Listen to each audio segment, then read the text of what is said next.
Fala, meus irmãos de camisa, bomba no nosso glorioso, muita informação para hoje. John Textor já não é mais unanimidade no associativo do nosso clube, vou falar sobre isso. Vamos falar também sobre valores em que o Botafogo deve ao Lyon e o Lyon deve ao Botafogo, revelado pelo próprio John Textor. E em 2026 o Botafogo vai jogar uma nova Copa. Eu vou explicar aqui para vocês, vamos falar sobre isso. Galera, muita informação, então por favor, antes se inscreva aqui no canal se não for inscrito, deixa o like, compartilhe e não esqueça de comentar de qual lugar do Brasil você está vendo esse vídeo e qual é a sua expectativa para o nosso clube até o final do ano. O palco do Ferrugem aqui. Só quero ouvir pra o que ler. tem pra dizer. Rapaz. Aí, Bocão. Ó, as pessoas dizem que não ter um treinador é um planejamento ruim. Adivinha? Vou dizer aqui agora, ninguém queria o cargo. Eu não queria dizer isso na época porque achei que prejudicaria a reputação do clube. É melhor eu aceitar as críticas, aguentar as pancadas, porque já estou acostumado. Tá tudo bem, it's fine. Tenho recebido desde que comecei aqui no clube, mas aceito as pancadas que digam que não planejei. Mas ninguém queria o emprego. Em entrevista ao GE. 6 treinadores recusaram o Botafogo. Eu vou fazer uma analogia, você como foi goleiro, você já imaginou o Júlio César ganhando tudo pelo Flamengo? E ele recebe uma proposta para ir embora, você é o reserva imediato dele. A responsabilidade que você teria para assumir a posição do Júlio César, ele ganhando tudo pelo Flamengo. Um exemplo, campeão da Libertadores, Mundial Brasileiro. É a mesma coisa. Quando o Arthur Jorge vai embora, para alguém assumir, o cara pensa 10 mil vezes. O que você pode me oferecer para esse ano? O mesmo time do ano passado, sabendo que o Almada vai embora, Luiz Henrique. Como é que vai ser a estrutura, o nível de entendimento para a gente montar um time que talvez esteja ao meu alcance? Foi o que aconteceu. O Arthur Jorge disse, fonte segura, que não conseguiria repetir o que ele fez em 24. E por isso que ele foi embora, além do dinheiro. Isso é um ponto principal. Quem escolhe treinador hoje é o John Textor. Quem escolhe treinador hoje chama-se John Textor. Por quê? Porque em 23, quando o Bruno Lage esteve no Botafogo, os jogadores do Botafogo, de uma certa forma, tiraram o Bruno Lage da história com a barração do Tiquinho diante do Goiás, que o Tiquinho entra, faz um gol, empata, não queremos mais. Botaram Lúcio Flávio, Thiago Nunes, caiu no colo desses caras, os caras com 15 pontos não ganharam. Isso agora é meu dinheiro, quem vai tomar conta sou eu de treinador. Então, quando a gente pergunta para alguém da SAF, e aí, treinador? Não, é com o John Textor. Ele acabou, ele assumiu isso. Tanto é que ele foi atrás de Rafa Benítez, que tinha um projeto maravilhoso. Mancini, pô. Mancini comentou, começou a seguir o Botafogo, doido pra vir. Doido. Mas aí a família não quis, o Rafa Benítez não quis, o Jardine tinha acertado, o tal de Vasco da Gama também tinha acertado. Isso. Deu pra trás porque não tinha licença, não sei das quantas lá. Ou seja, os treinadores recusaram o Botafogo. Chegou um certo momento que o Botafogo necessitava de um treinador. E o Renato Paiva foi um desses caras que o Botafogo teve. Que não é bom treinador, né? Não, assim, ele tá sendo melhor que o Harry Potter do Botafogo, o Ancelotinho. Desculpa. O Bocão. É o Harry Potter ou Ancelotinho? Ah, não é, cara. Eu tenho uma raiva. Mas por quê, cara? Ah, porque ele é fraco, cara. Ele é fraco. Mas ele ganhou um monte de título no Real Madrid. Ah, é? Ué, foi igual o Domenech no Flamengo, era auxiliar do Ancelotti. Do Guardiola. Do Guardiola. Mas tem um monte de gente que ganhou também na Série B. Porque tem um treinador, mas na Série A não consegue. Ele é auxiliar, cara. Ele foi auxiliar a vida toda. Mas o John Textor sabia. O cara que põe a mão no bolso o tempo todo com a mesma roupa, eu não consigo ter uma calça cá que nem o Blazer do Marinho mais. Joguei tudo no lixo. Eu não consigo mais aquela roupa. Bocão. Mas é sério, acho que o que acontece, cara? O planejamento, ele está dizendo agora porque é óbvio que ele tem que dar uma resposta para a torcida.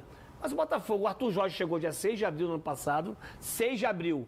Almada, Teles, Vitinho e Igor Jesus chegaram em agosto, 20 e tantos de agosto. E deu certo.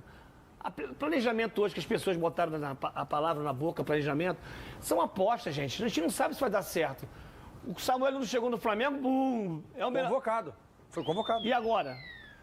Picharam o muro com...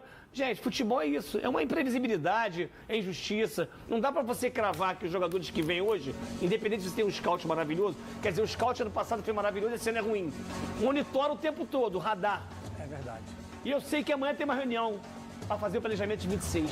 Muito bem. Então vai ter planejamento Vai para ter 26? planejamento. 15 segundos. Vai começar do zero. Planejamento vai começar amanhã. Aleluia, aleluia. O meu fogão retorna aos treinos hoje para se preparar para enfrentar o Flamengo completinho, né, Vene? Depois da data FIFA. Muito bom.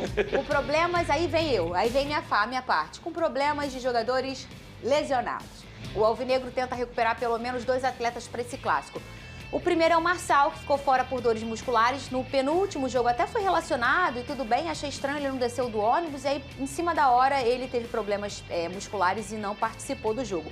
E o Alex Telles, que vinha sofrendo com dores no joelho esquerdo, não atua desde o jogo contra o Grêmio, ele também pode voltar. Já no final do mês, o Botafogo tenta o retorno do Nathan Fernandes, que passou por uma cirurgia depois de fraturar o antebraço num treino da Seleção Brasileira Sub-20. Ambos têm feito trabalhos intensivos para retornar o mais rápido possível. O resto dos problemas continua. Ô, Lucas Pedrosa. Ninguém convocado? Só o Vitinho, né? Só o Vitinho. Cara, posso ser sincero, eu tinha esquecido até do Nathan Fernandes. Você mencionou o nome dele agora, eu falei, caramba, Nathan Foi no Fernandes. Sub-20 que Foi ele no se Sub-20, machucou, né? machucou o antebraço, fez até cirurgia. 1 mês e meio já que ele tá fora.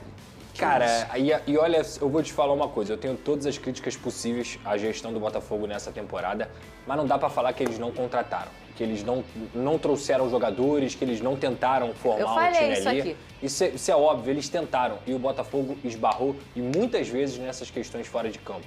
O trabalho do David Ancelotti não é maravilhoso? Não é. Mas o Botafogo contratou o suficiente, inclusive financeiramente, mas também em peças, para poder ter um time que tá lá realmente no G4.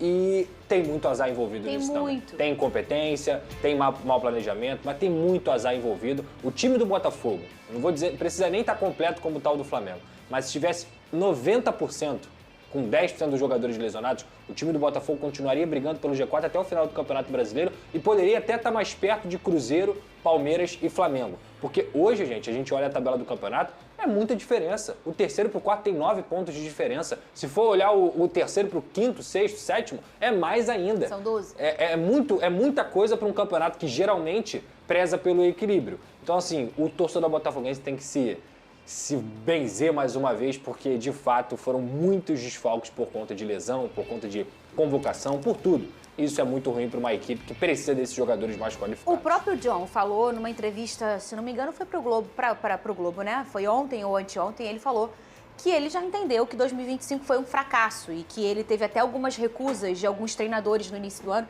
e que ele não quis tornar isso público para até proteger o Botafogo, né? Não ficar, ninguém quer treinar o Botafogo, né?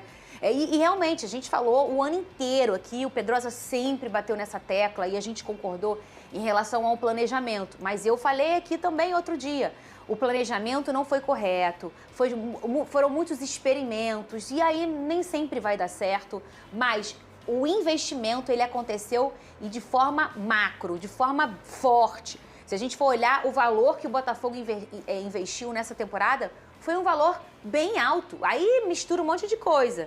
Falta de planejamento, que isso conta bastante, e um pouquinho de falta de sorte Agora, também, né? Por exemplo, o Pantaleão, que foi um dos caras que a gente fala. Contratados. Contratação certeira, chegou, primeiro jogo dele contra o Vasco. Mas nesse balaio aí tem contratação errada. Aí o cara vai lá e lesiona. Nesse balaio tem contratação errada. E a gente mencionou isso aqui. A do Juan Cruz, por exemplo, é inexplicável.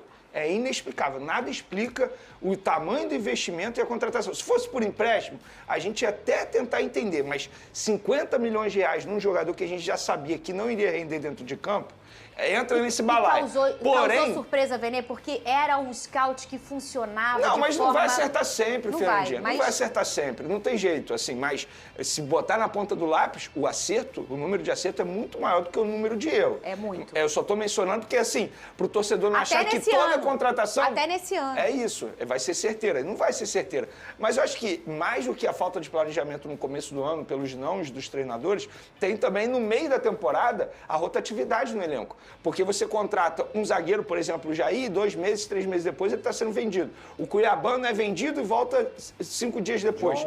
O John também é a mesma coisa. Então, nesse planejamento, isso também precisa ser dito. Não é só pensar a partir de abril, não é isso. É você ter um elenco e fechar com esse elenco ou ter o mínimo de rotatividade possível. E é isso aí que vocês ouviram no início. Tem muita informação para vocês. Vamos começar falando sobre o associativo do Botafogo. Depois vamos falar sobre a Copa que o Botafogo vai disputar no ano que vem, tá certo? Porque, bom, para começar, é bom a gente começar citando aqui, ó, que o John Textor, ele tinha desmentido os boatos que estavam falando que ele ia sair do do nosso glorioso e tal, entre outras informações. Aí ele foi e falou, John Textor aqui, ó, ele disse que não está tendo conversas desse tipo. Acredito, ele tem várias pessoas com opiniões diferentes perto. O trabalho dele é organizar. Isso aqui ele falou sobre a saída dele, sobre as palavras do João Paulo Magalhães, né? Então, assim, ele confirmou que era papo de mentira, entre outras e outras coisas que vocês já sabem, que assistiu o vídeo de ontem, tá por dentro. Por isso é que é de suma importância que vocês acompanhem o canal, que vocês vejam a matéria até o fim, porque tem torcedor que só assiste 1 minuto, 2. Cara, o que é que você vai entender em 1, 2 minutos? É bom ficar até o final para vocês entenderem o que é que tá acontecendo no nosso clube do dia a dia. Isso ajuda muito o nosso Botafogo também em ranking das mídias sociais, não é só o canal não, tá certo? Então vamos lá. Primeiro ponto, John Textor falou sobre rumor de saída. Olha só, John Textor revela papo com o presidente, que disseram até que eles não estavam se falando sobre rumor de saída. E ele falou que não está tendo conversa desse tipo.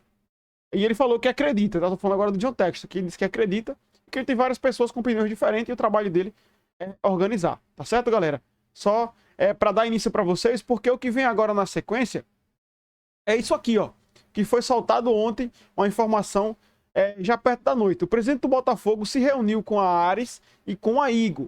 E John Textor já não é mais unanimidade no associativo do Botafogo. Então pode acontecer dele sair do Botafogo e o Botafogo buscar um novo investidor, né? E para tirar também o Textor do comando. Olha só aqui, ó. Eu vou ler para vocês. De acordo com a reportagem, o empresário norte-americano já não é unanimidade dentro do clube associativo, ele tem 10% na SAF. No entendimento do acionista da Igor, o clube social tem poder suficiente para encerrar a briga societária e tirar o Textor do comando. Cara, olha pra você ver como é as coisas. O Textor tem 90% do Botafogo. Só que eu acho que não seria o melhor caminho tirar o John Textor, cara. Porque assim, não dá pra negar que ele errou muito, tá certo? Mas também não dá pra negar que ele já... Planos de CT, planos de novo estádio. Eu sei que eu já critiquei e critico aqui qualquer hora. Coisa que eu achar que tá errado, eu vou falar que tá errado. Entendeu? Porém, você... pegar um novo investidor para investir nisso tudo que o cara queria fazer no Botafogo, cara, é complicado. Acredito que o Textor aprendeu com os erros nesse ano, né? E se ele quer ficar no Botafogo até morrer, como ele mesmo já falou, ele vai ter que ser assertivo a partir de 2026. Não pode mais ficar com balela e dando prejuízo ao clube da forma que deu nesse ano, tá certo? Vamos lá. O John Textor também, galera, cadê aqui? Deixa eu só procurar aqui para mostrar para vocês. Revelou alguns valores que o Botafogo e o Leão se devem um ao outro. Aí ele falou, quando eu estou com o troféu da Libertadores, não posso estar arrependido. Tá certo, nós também não estamos criticando o título da Libertadores, tá certo? Mas deve-se falar que ganhou títulos, tudo bem, legal, nós gostamos, lavamos a alma, mas... e depois? O que é que vem depois, né? Não era melhor você ter se segurado, cara? Ganhou os títulos, mas nesse ano tentava se organizar e não fazer da forma que fez. Tá certo? Então, assim, foi complicado. E tá sendo complicado para nós devido a algumas escolhas erradas do Textor. Então, eu diria que, de grosso modo, a Eagle, Bídico e Lyon devem algo perto de 160 milhões de dólares ao Botafogo, ou cerca de 853 milhões de reais. E o Botafogo, em valor líquido, perto de 92 milhões, cerca de 492 milhões para eles. Então, esses são os valores, tá certo? Botafogo tem a receber 853 milhões e tem a pagar 492 milhões. Vai dar uns 300 e não sei quantos milhões de reais. Beleza, galera? Só deixando claro para vocês. O Botafogo também está trabalhando para ter pelo menos até 3 reforços do DM após a data FIFA. Então, cara, vamos ver se pega aí o Teles, o Marçal, né? Então, tem o Nathan Fernandes que está perto de voltar também. Bastos, Danilo pode ser que também que volte, não sabemos. A previsão do retorno é para o início de novembro, né? Então, assim, contra o Flamengo acho difícil, mas no início do próximo mês vamos ter mais reforços para o jogo, tá certo, galera? Para os jogos do Botafogo. Outra informação, muita gente criticou o John Textor, né? Falaram que o Textor era um fanfarrão, o negócio da arbitragem de 2023, e agora estão todo mundo chorando e concordando com o Textor, tá, galera? Tem muito influenciador, inclusive influenciadores flamenguistas falando sobre isso, que o Textor estava totalmente certo e eles estavam totalmente equivocados. Tá, galera? Então é mais informações que eu queria trazer para vocês. Que Deus te abençoe, você que chegou aqui. E, cara, por favor, se inscreva se não for inscrito, deixa o like, compartilha e ajude mais um botafoguense. Tamo junto e é nóis.